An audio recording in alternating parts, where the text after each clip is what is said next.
astrological beliefs. Huh, I never went live on YouTube. My bad. Whatever. Not a big deal. It's just there for VOD saving, and we have not done much so far. And then I had a lot of interactions, so I just randomly checked and was like, oh yeah. I should basically never use this to go live.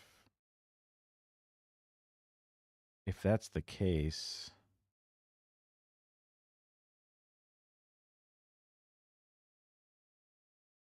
then I guess my top title can go there instead. Just moving around some of my OBS windows, docs and stuff. Beliefs were indistinguishable from their astronomical beliefs. And part of the problem that Sam is pointing to is the difficulty of distinguishing valid poetic impulse from invalid poetic impulse, and that really is a tremendous problem. You see that arise also in people who have religious delusions attendant upon manic depressive disorder or schizophrenia.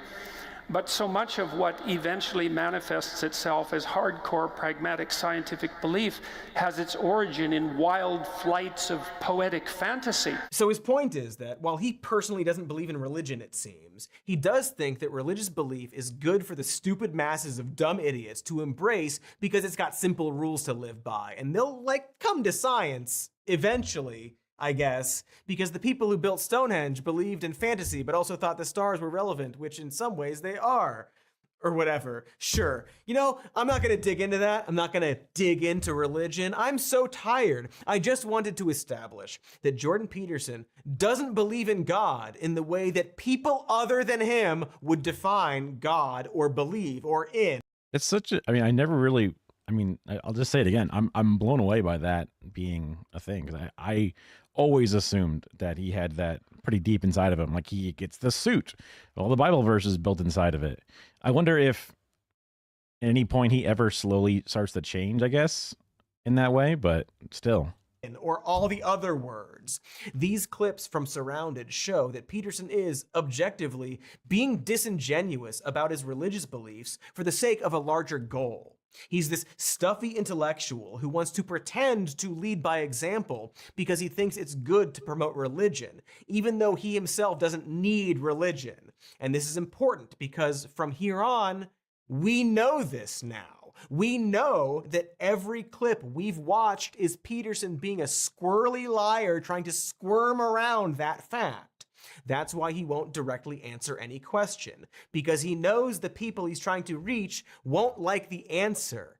Man, we are not even halfway through this Surrounded video. But we have to take a break, and I need to go outside and call my parents, so, you know, watch these ads. Are you ever going about your day and you hear about someone for the very first time, and then all of a sudden that person is everywhere you look? Like Benson Boone. The heck is that guy? And why is he? Hey, we're back! Parents didn't want to talk and kept saying I was, quote, a bummer? We're apparently doing a Jordan Peterson episode, although I don't know why we do that, and frankly, I can't remember anything for more than 30 seconds right now. It's like my brain is trying to protect me from something. But from what I've been told, we've established that Jordan Peterson absolutely isn't a Christian, seems to think religion is good for stupid people, and then went on a Surrounded video to debate atheists and clearly had to tap dance around in order to seem like he was religious. Sorry, I'm shaking my leg. That's why I'm shaking. I apologize. I have like a bit of a, I don't know, restlessness, ADHD, whatever, blah, blah, blah. I'll make sure to stop or try to hold back on it. Just to pander to his audience. And because we know all of that, we can use this video to see exactly what tactics Jordan uses to lie and squirm. But it turns out that his bag of tricks isn't very deep, because so far he's mainly just fallen back on litigating the exact definitions of words, inventing new definitions that nobody uses, debating those definitions, and exhausting everyone until the clock runs out. Literally. There's a timer component to these Surrounded videos, because all the best and most productive conversations work the same as supermarket sweep. But again, it's yeah, all the dramatic elements that Jubilee tries to shove into this show is, like I said before, the racing to the chair, like it's a musical chairs, but it's already pre-figured out by the producers. So pointless. At least to some degree, it's pointless because even if they don't do it every time, they'd still do it sometimes. The clock, the winding down thing. Maybe the voted out by your peers is the closest thing, but it's just,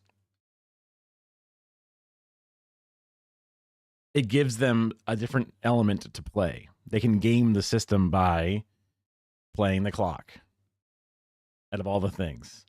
And it's just like, I guess there has to be a limit of time to some degree, but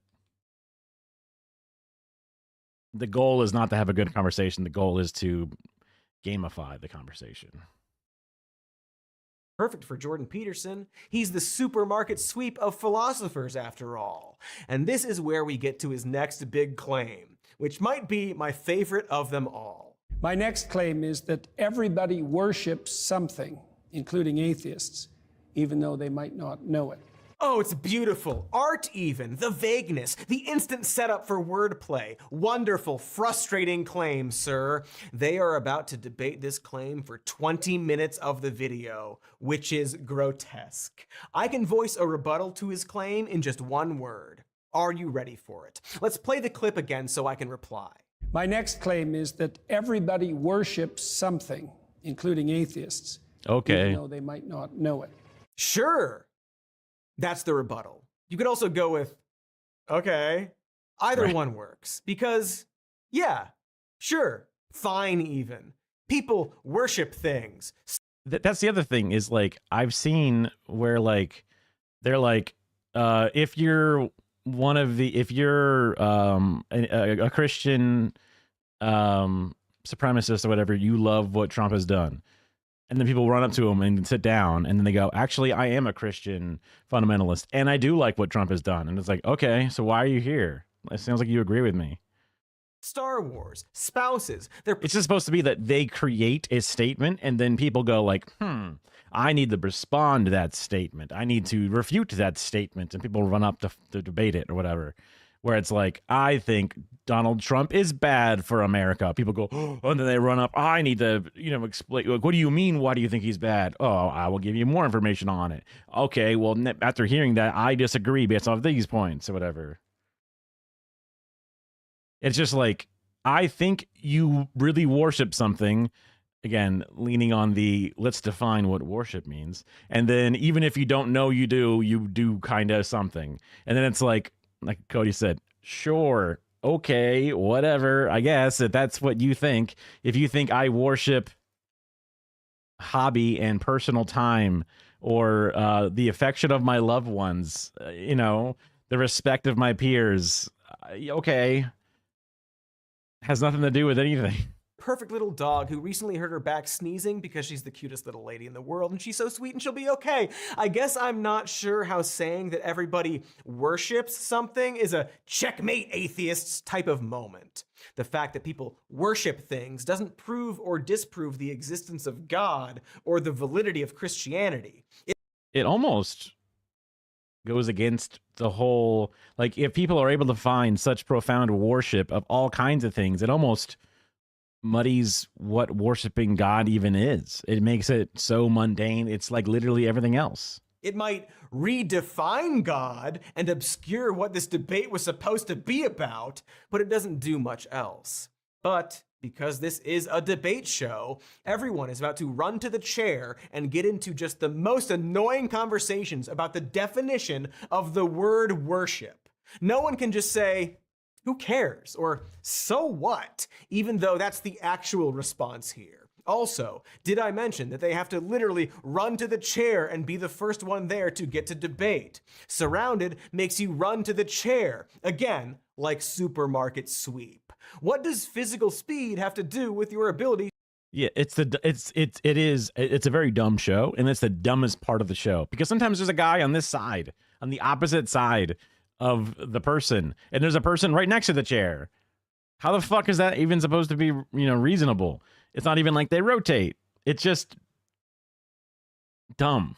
To debate. I guess if you're disabled with limited mobility, you can't be on this show. The show is silly, is my point. But again, That's why it's perfect for Jordan Peterson, the guy who doesn't actually believe in Christianity the way most people do and needs to hide that.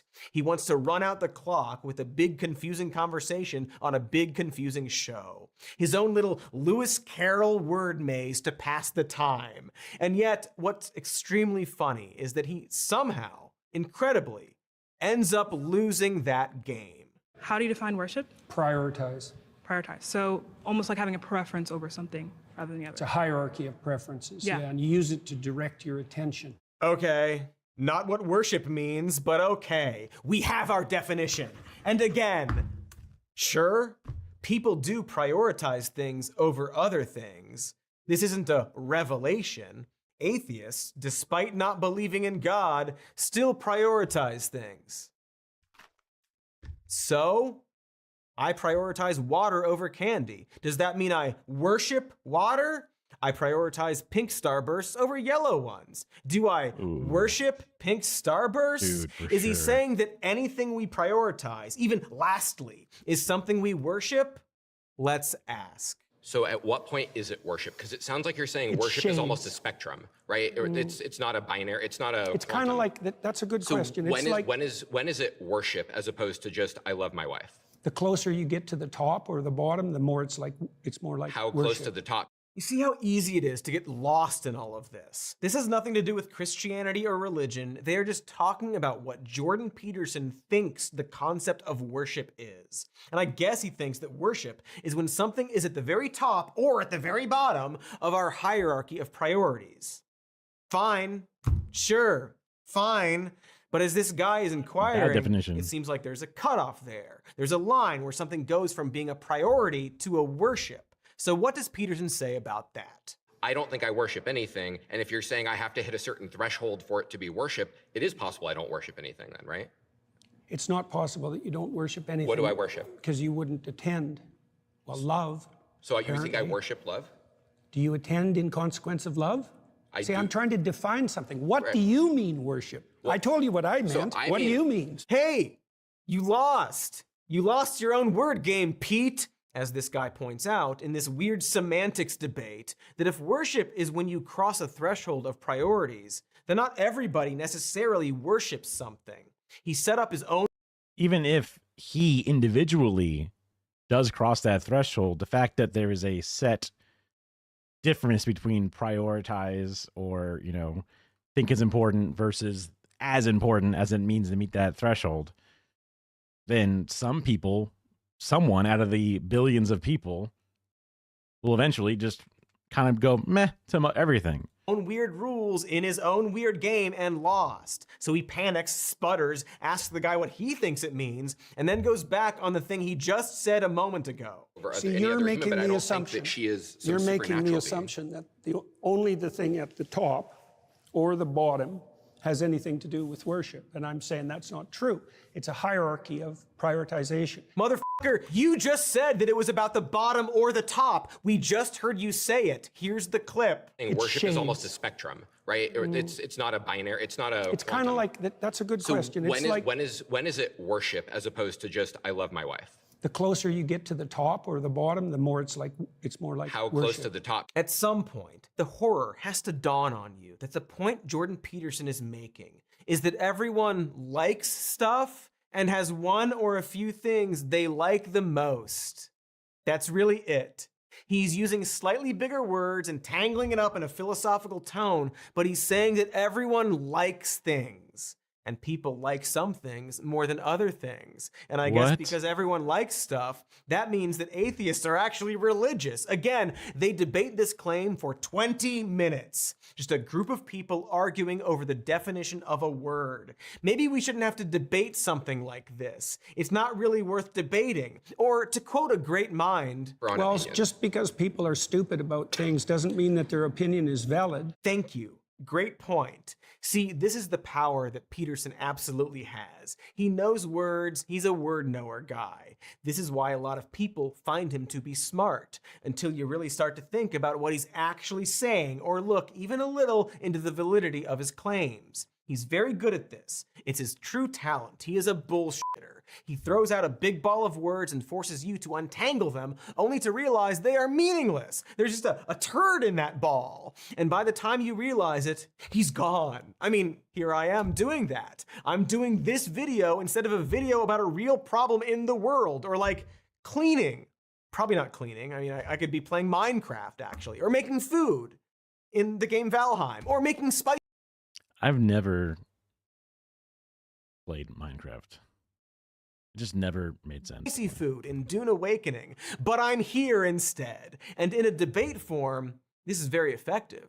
We're too busy pointing out how his definitions of words are wrong to address the larger and also bad point he's making, or realize that he's just trying to squirm around a truth, or see that he's taking our wallet or whatever thing he wants to pull.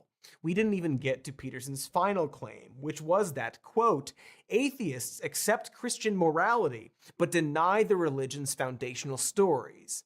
Again, sure. Like, people accept the morality of Lord of the Rings, but that doesn't mean they have to accept it as truth. It doesn't matter. Oh, well, Lord of the Rings stems from Christian morality. It doesn't matter. Denying that stories happened in real life doesn't mean one is denying the value or meaning of a story or a moral lesson. And of course, as you can probably guess, his definition of Christian morality is so broad that it's something everyone would naturally accept. What does it mean to accept Christian values precisely, or Christian morality? It means to aim up as hard as you can, no matter what happens to you. So mad. Okay. Cool, we're all Christians then. I don't care, you win, whatever. Fucking whatever, Jordo. Fuck you. This is, Jordan, incredibly unhelpful. Christian morality isn't aiming high and persevering. He does something similar earlier when he claims that the core of being a Christian is self-sacrifice. There's many things, but one of the most fundamental is that you believe that the cosmos itself is founded on the principle of voluntary self-sacrifice. But as a very patient woman points out to him, the core to being a Christian, the requirement to be a Christian, is to believe and accept that Jesus Christ is our Lord and Savior. Well, what do you mean by... No! You know what it means. Stop it. Peterson brings up how Christian thought and ancient Greek thought have some overlap.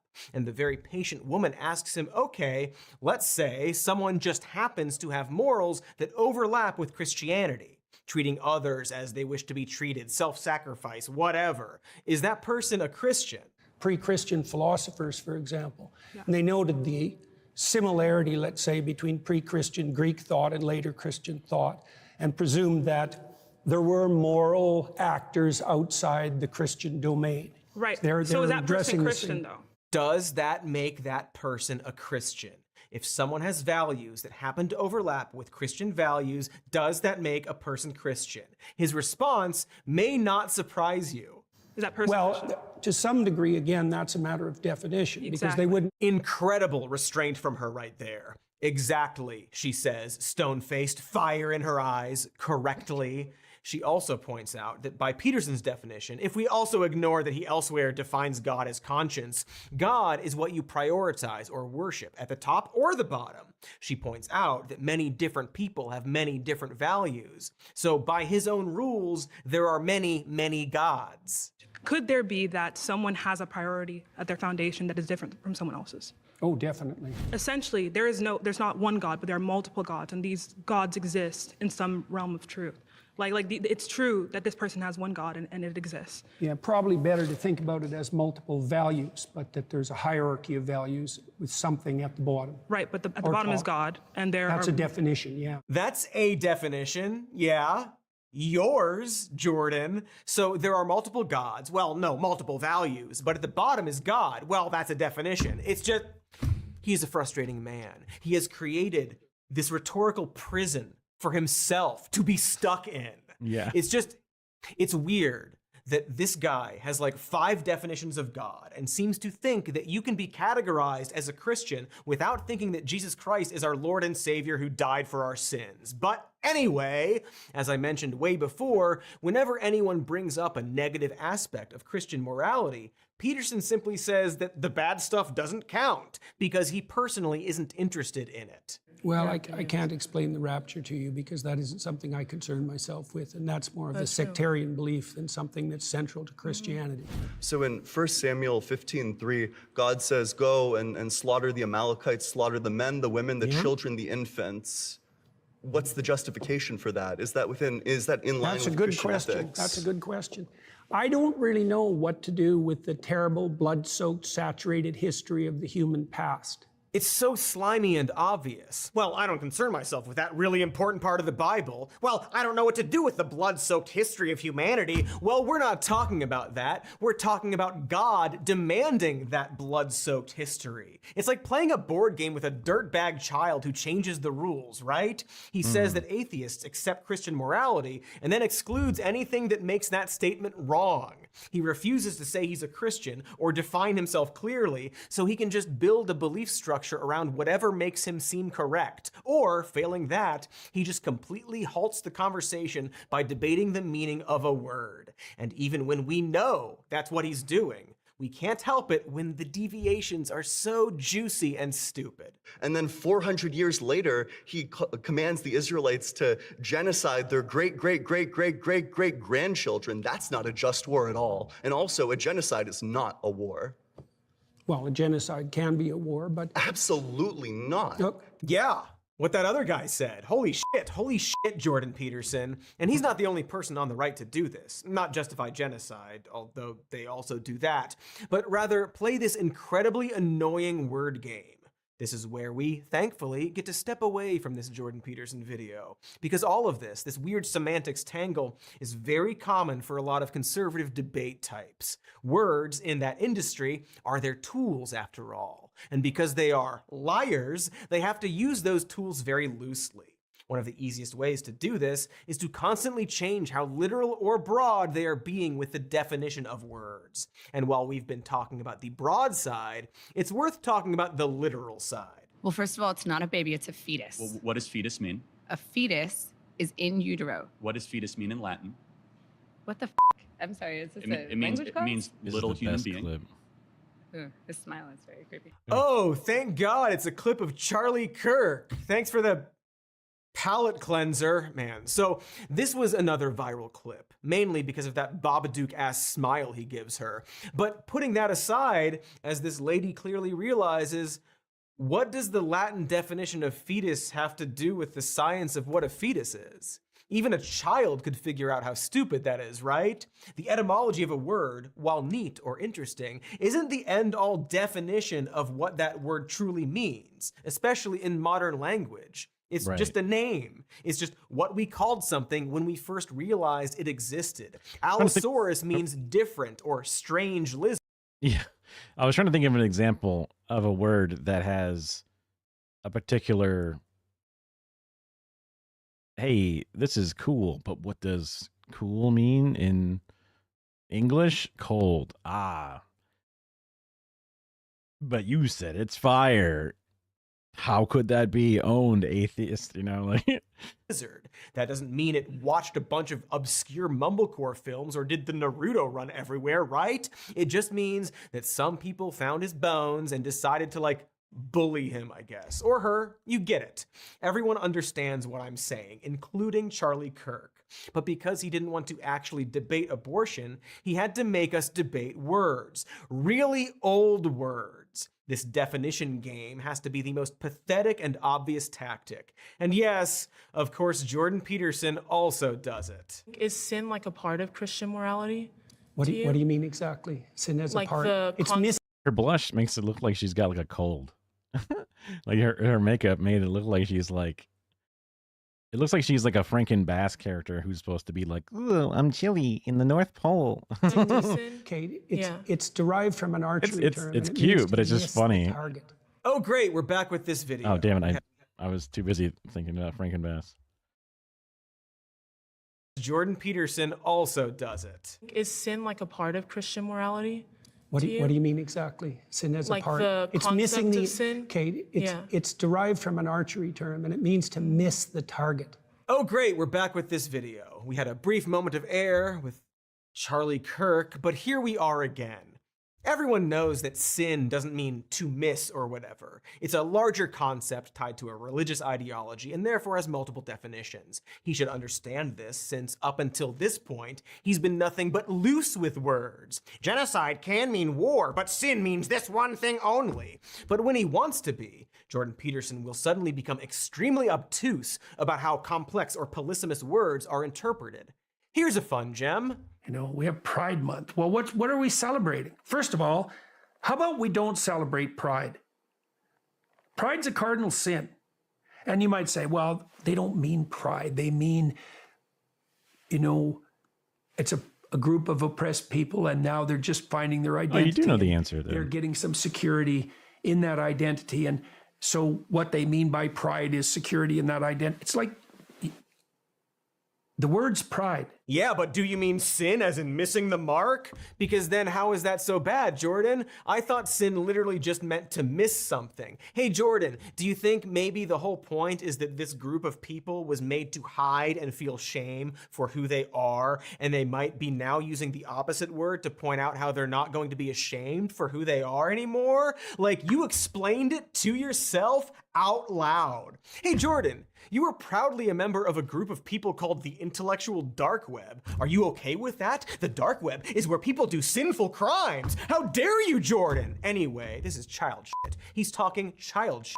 Like a child trying to debate their bedtime and then shitting. He thinks he can like wordplay something to be right. He is taking a complex topic and just dragging it down to the semantics of it, changing words to this extremely literal and singular interpretation, or changing them to completely vague and different meanings, depending on what point he wants to make. And the ultimate victory is when he distracts you or completely tires you out. Like, I didn't mention this, but sin doesn't mean miss the mark, or at least a lot of people don't think that. But who cares? It doesn't matter. This surrounded video doesn't matter. The world would be exactly the same if it didn't exist. And by the end of it, everyone is just tired and frustrated and saying exactly what I've been saying this whole time. But I do feel like he does a lot of, I guess, wordplay that can make it a little bit difficult and kind of just muddies the waters in regard to what we define as Christianity and atheism. Right.